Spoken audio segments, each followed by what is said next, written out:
Hello guys, ngayong araw pala bibili tayo ng second hand na gadget. Dito ako nagsimula dati at sana sa video ito ay matutunan kayo. Pag bibili ka ng second hand na gadget, unang-una mong iisipin kung legit ba talaga yung seller. And syempre tatanong mo kung paano yung transaction nyo. Pwede siyang meet up or saang place or deliver ba siya.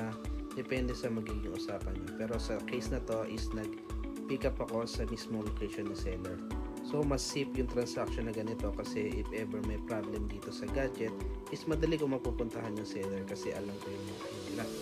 Bukod pa rito is makikita mo talaga at ma-check mo talaga yung unit at wala kayong pressure sa time. So sa ganyan transaction is yan talaga ang marirecommend ko pag bumibili kayo ng second hand na gadgets.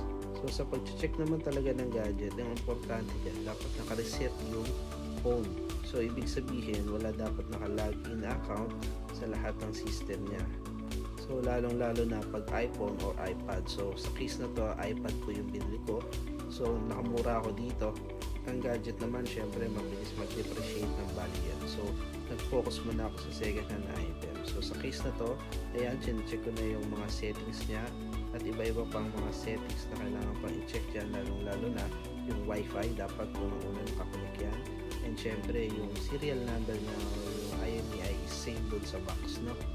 Even yung mga camera, yan, dapat yung camera is nagsha-shot. And syempre yung video niya is walang problem. After nga nun is all goods naman talaga yung unit, may kasama pa yung pre-case. So panoorin nyo yung unboxing.